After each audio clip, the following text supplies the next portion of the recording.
Good morning tropa! Today is March 18, 2025. At ngayong araw mga tropa, samahan nyo ako sa aking biyahe papasok ng trabaho. Tayo ngayon ay second shift, which is 2 hanggang 10 PM. Pero bago yan, enjoy muna natin ito lubak.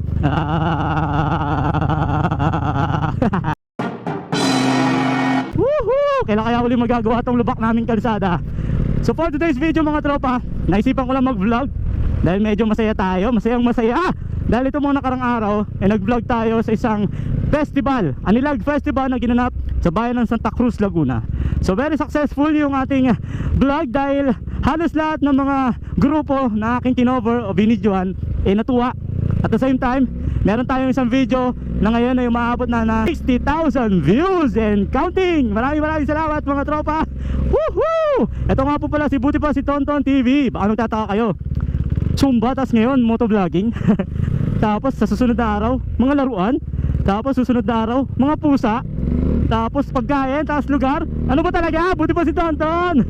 Ang Buti Pa Si Tonton page po ay all about anything under the sun. Lahat ng pwede niyong isipin gagawin ko para sa inyo. Mapansin nyo lang, huwag lang yung kakain ng bubog, huwag lang kakain ng pako, yan, yung maghuhubad, huwag lang yung papakita ng mga kung ano-ano, huwag lang bastos. Dahil hindi po tayo ganon. Tayo po ay isang simpleng mamamayan, isang tatay, at isang makulit na vlogger. So ngayong araw mga tropa, gusto ko lang magpasalamat talaga. Gusto ko magpasalamat sa lahat ng mga bago kong followers. Imagine, 3 araw lang lumipas.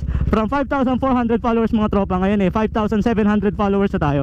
So meron tayo nadagdag na 300 followers mga tropa. Imagine, 300 followers in just 3 days. Imagine, 100 followers sa loob ng isang araw. First time kayo mga tropa, maraming salamat. Alam niyo ba mga tropa, ako po ay isang vlogger since 2022. So 3 years na po ako nagbablog. So napakarami ko na po nagawang videos, napakarami na. So kung sisilipin niyo yung aking page, nasa 1,500 videos na po yata yung nagagawa ko mga tropa. Meron din ako sa TikTok, meron din ako sa YouTube. So yun po talagang pangarap ko magpasaya ng kapwa, lalo ng mga bata. So minsan mapapansin nyo, napapagames ako sa mga bata. Isa po kasi yun sa aking gustong mangyari, ang magpasaya ng mga bata. Ngunit sa nakakalungkot na dahilan, wala na tayong maipapremyo kasi nagsasawa na rin yung mga bata doon sa mga lumang laruan na aking pinapapremyo. So shoutout nga pala sa tropa natin, Oliver Montero. Karaniwan po kasi karamihan sa mga papremyo ko galing kay Oliver Montero. So siya yung nagbibigay, tapos yun yung ginagamit kong pampremyo para sa mga bata. Since wala na po tayo masyadong laruan kasi binibenta ko na. Mostly kasi pag yung mga pricey na laruan o yung mga vintage binibenta ko. Pero pag hindi nabibili, minsan yun yung ginagamit ko naman pampremyo sa mga bata. Kaya lang unfortunately, syempre nagsasawa na yung mga bata, naglalakihan na rin. So sana meron mag-sponsor sa atin. Please, sana may mag-sponsor sa atin. Kahit anything po, kahit po sana school supplies, pagkain, mga bagay na mai-enjoy ng mga bata, diba? Pwede rin laruan, kung merong laruan, yung mga used na laruan ninyo, pwede nyo rin yung donate para pang premyo natin sa mga gagawin kong mga palaro. Well actually, itong mga nakarang araw nagpa-games tayo uli. Ang premyo natin damit ni Buti Pa Si Tonton TV, damit po yun. So maraming nag-enjoy.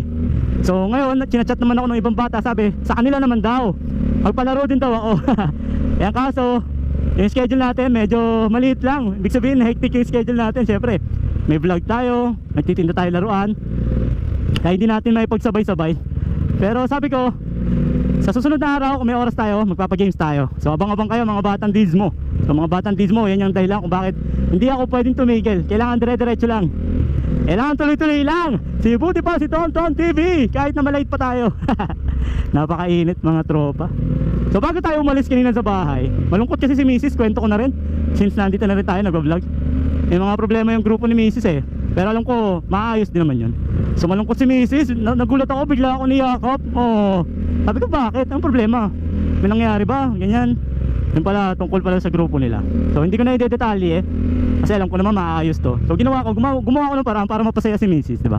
Yan naman yung tukulin natin mga asawa Kapag malungkot si Mrs. kailangan pasayahin, diba? Hindi lang naman pera nagpapasaya sa isang relasyon. Tandaan nyo yan. Kahit walang pera, gumawa lang tayo ng paraan para mapangiti yung asawa natin.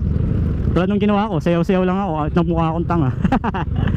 And then natural kasi sa akin yun madaling patawanin si Mrs. Alam ko kilitin ni Mrs. syempre, diba? Asawa mo yun diba? So yun lang. Bago tayo umalis, nag-iwan ako ng mga pampagod vibes kay Mrs. Tsaka syempre sa grupo niya, sa mga kasupig, Hello po mga kasupig dancers, tuloy lang. Huwag tayong susuko, napakagaling ninyo, sa totoo lang. Ako yung number 1 fan ninyo, ako. Makikipagpatayan ako para sa inyo, tandaan nyo yan. Noong time na Anilag, alam nyo ba wala akong tulog noong time na yon. Galing akong trabaho, galing akong panggabi. So from Canlubang, Laguna, kung saan doon ako nagtatrabaho, dumiretso ako ng Santa Cruz. Ay hindi muna, umuwi pala muna ako ng bahay, kumain. Pero hindi na ako natulog, nag-prepare na ako ng mga gamit ko, cellphone, camera, tapos itong antique nating GoPro. And then umalis na ako kasi ang call time alas 4 daw magsisimula yung Anilag. So umalis ako ng bahay sa Kabuyaw. Umalis ako around 12 ng tanghali, napakainit, imagine. Tapos pagpunta ko ng Santa Cruz, napaka-traffic, napakaraming checkpoint, grabe. 2 oras ko ako nagbiyahe. Imagine ha, big bike pa yung dala ko. Ang bilis ng takbo ko, pero 2 oras bago ako nakarating ng Santa Cruz, bayan ng Santa Cruz sa Kapitolyo. Kasi doon ginanap yung Anilag Festival.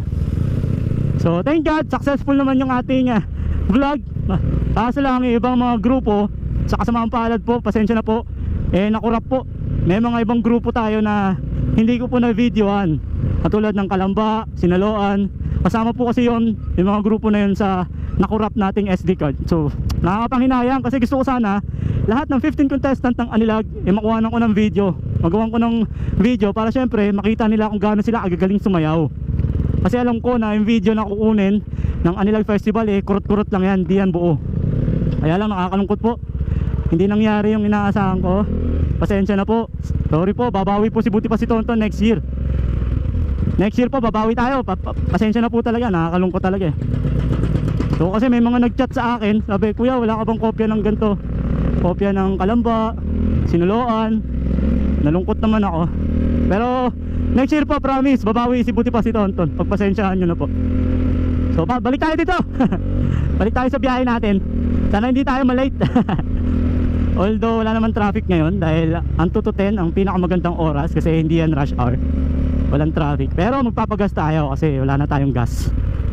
So gagamitin natin yung kinita natin sa pagbibenta ng laruan para ma-full tank tong ating Duke 390. Sana ma-full tank na to sa halagang 500 pesos.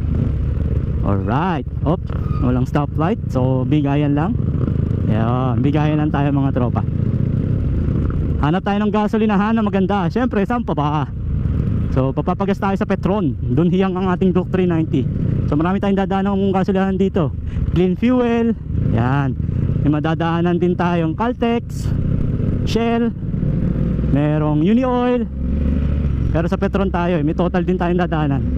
Pero masiyang ang ating Duke 390 sa Petron. So doon tayo magpapagas ng 500 pesos.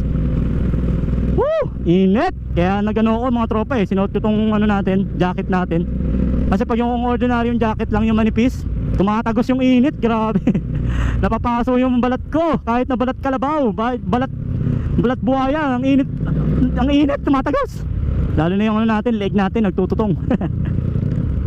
Alright, 11 minutes na tayo nagdadaldal. Pagpasensyahan nyo na, madaldal talaga ako. Madaldal, si Buti pa si Tonton. Pero mabait ako ha. Lalo na pagtulog, napakabait ko mga tropa. Malapit na tayo sa Petron. Papagas tayo ng 500 para wala tayong problema. Tuloy-tuloy lang yung pasok natin hanggang ilang araw na ba? 4? Hanggang Thursday. Yan, rest day tayo ng Friday and Saturday. Sana Friday, Saturday makapagpasaya tayo ng mga batandismo. Yun nabot tayo ng tropa natin. Alright. Hoy! Tropa 500. Pula na. Pula. May pink sana Putang na ayaw. Ay. May sticker ka ba doon? Oo. Sticker. Hi ka do. Asa nakatakip pa mukha. Ayun Petronista. Ayun. So shout out daw tropa natin. Ka lang, dala ko pa pitaka ko. Kala ko na yung mga tropa natin yan. Ayun yung mamani drop. Hindi natin gagawin nyo, wala tayo nun. Wala pa tayo dun 500 ano ba? Hindi ba apaw? Hindi naman. Naka-on. Ayan total. Shoutout kayo. Dito sa harap. Nakalive Shoutout may sticker Mamani drop si mo. Apaw. Hindi abot. Ayos yan, apaw. 450. 20 pesos man. Ay, sticker.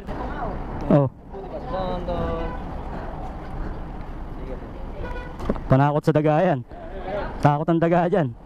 Sige. Thank you. Sige. Papamoney drop daw tayo. Wala tayong pera. Panggas niya eh. Hirap na hirap ako eh. Pag may nag-sponsor sa atin ha, papamoney drop tayo. Kaya yung ano, yung mga cellphone no. Talaga naman, nagkaagulo. Gobo naman, iPhone eh. Kahit ako eh, hanapin ko talaga yun. Usong-uso na kasi yung ganun mga tropa. Yung 5,000, 3,000, 2,000, hahanapin mo, di ba? Siyempre malaki pang kailangan ng mga kapwa natin Pilipino. Pero huwag sana humantong sa away ha. Sports lang dapat. Di ba? Pero tingin ko ibahin natin yung ano natin. Kung sakali man ako ha, ito seryoso to. Sakali ako may kakayanan na akong tumulong, yung talagang ano, dapat tulungan yun, yung tutulungan natin. Kasi yung mga ganyang hunt na yan, kasi karaniwan nyo yung mga nakakuha yung talagang nasa bahay lang. O kaya minsan mapera na yung makakakuha, di ba? Mas maganda talaga yung wala talagang pera, yung kailangan talaga ng tulong, panggamot, pambili ng pagkain, di ba? Ay, kailan kaya yun? 3 years na akong ano, nag-aantay ah. Lord, kailan ba Lord? Lord, kailan? Pero syempre, sabi ko nga, enjoy lang natin. Minsan nga tropa, hindi katulad dati na talagang araw-araw nag-iisip ako, nabubuong na nga ako kakaisip ng content. Pero ngayon, nagbabago na. Parang natatanggap ko na hindi natin siya pwedeng masyadong idibdibin, di ba? Kung hindi talaga para sa atin, hindi talaga para sa atin. Parang ganun. Feeling ko nandyan lang naman yung pagkakataon eh. Nandyan lang yung timing. Kung para sa akin na talaga, bibigyan ni Lord. Diba? Diba? Nasusunod, sasabihin ng tao, good morning tropa. Lahat ng makakita sa akin, gagano, good morning tropa. Araw-araw good morning. Bakit? Ang pagising sa umaga is the blessing. Tandaan niya mga tropa. Pagising mo pa lang at nagising ka na sa umaga, blessing na yun. Diba? Marami ka na pwedeng gawin. Yakapin mo yung pamilya mo, kumain ka ng masarap, ipagluto mo yung pamilya mo, maglinis ka ng bahay, mag-exercise, di ba? Ang dami natin pwedeng gawin pagising natin. Kaya every morning is a blessing, di ba? Good morning tropa. Woo! Sana next time yung mga hindi naniniwala sa akin, maniniwala na ngayon. Yung dati hindi tayo sinusuportahan, susuportahan na tayo ngayon, di ba? Kasi may mapapatunayan na tayo at napatunayan natin sa kanila na tama ang ginagawa natin at yung pangarap natin ay sinunod natin, at hindi yung mga sinasabi ng ibang tao na hinihila tayo pababa. Ganun yon mga tropa. Tuloy lang. Tuloy lang sa pangarap, tuloy lang sa gusto natin gawin, at hindi yung gustong gawin ng ibang tao para sa atin. Alam niyo, marami talaga akong gustong gawin eh. Napakaraming content na pwedeng gawin. Basta meron lang talaga tayong pambili o meron tayong gagamitin para magawa yung content natin. Napakasarap tumulong talaga sa kapwa mga tropa. Alam nyo ba yun? Napakasarap. Sarap sa pakiramdam. Kung sinasabi ng iba, ginagamit daw yung pagbablog para kumita, sabihin na natin kalahati doon, talagang ganun ang purpose eh, kumita eh. Pero ang kalahati doon, hindi lahat na nabablog eh ganun ang purpose. Ang ibang mga nabablog, katulad ko na galing sa hirap, eh gusto talaga makatulong sa kapwa, lalo na sa mga bata mga tropa. Sabi ko nga, pag sumikat ako eh, magpapaswimming talaga ako dito sa Barangay Dismo eh. Lahat ng bata dito sa Barangay Dismo, sasama ko. Or kakain sa Jollibee, aarkilahin ko yung Jollibee, papakainin ko lahat ng mga bata dito, ganun. Kasi sarap pasayahin ng mga bata, ang daling pasayahin ng mga bata mga tropa. Or yung mga nangangailangan, di ba? Ang dami talaga. So hindi pa tayo binibigyan ni Lord ng pagkakataon, hindi pa sa atin binibigay yung tamang ingredient para makilala ng buong Pilipinas at ng buong mundo. So ngayon, ginagawa ko kung saan nakikilala ako, which is yung pabablog sa mga Zumba event. Pansinin nyo mga tropa, pag Zumba event yung aking binablog, mostly yan, 1 oras pa lang, 1,000 views agad yan mga tropa. Pansinin nyo, kahit ako nagugulat eh. Yung vlog ko sa Anilag, ngayon merong isang vlog na ako na umaabot na ng 60,000 and counting tropa.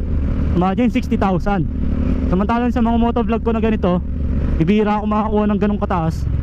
Pero sabi ko nga, baka hindi pa yung tamang oras para sa akin.